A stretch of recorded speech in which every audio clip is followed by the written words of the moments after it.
Welcome to another edition of Jake's Super Safe Money Updates.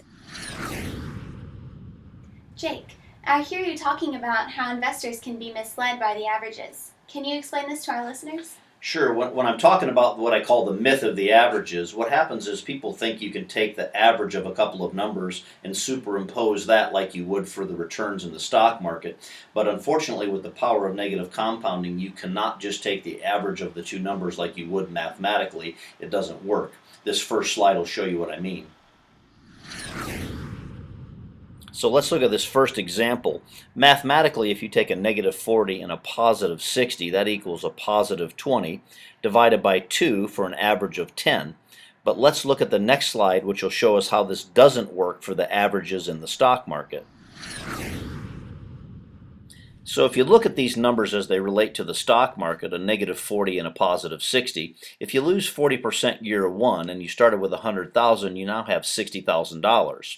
And then if you make 60% year two, you would think mathematically you'd be back to even, but you're not, because you're taking your 60,000 with a 60% return for a $36,000 profit. So you're now actually only back to 96,000. So you've actually lost money over that 2-year stretch. You have not averaged 10% as the mathematical equation would show it.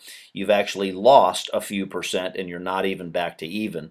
This is what we call the myth of the averages, and why you have to know how these numbers work and realize how you're going to take your risk, because that negative compounding puts you in a hole that is very hard to get out of.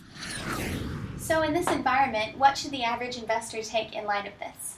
Well, if one thing is to don't be fooled by the averages. That's obvious from the last two slides we just looked at. What you have to be careful of is a lot of times mutual fund companies will use raw number averages even though they're misleading. It's not illegal, so sometimes they'll do that. So being aware is one thing.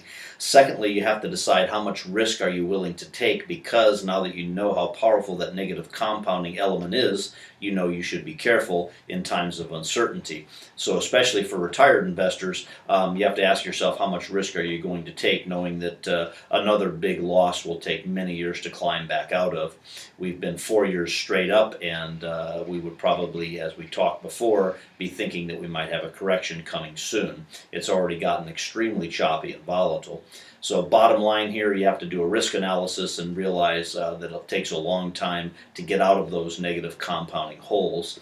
2008 is a great example. The market lost 50%. It then took 4+ years just to get the average investor back to even.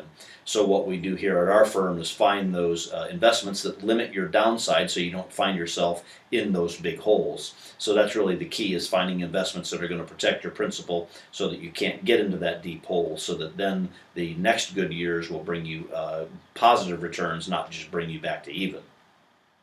Thank you, Jake. You're welcome.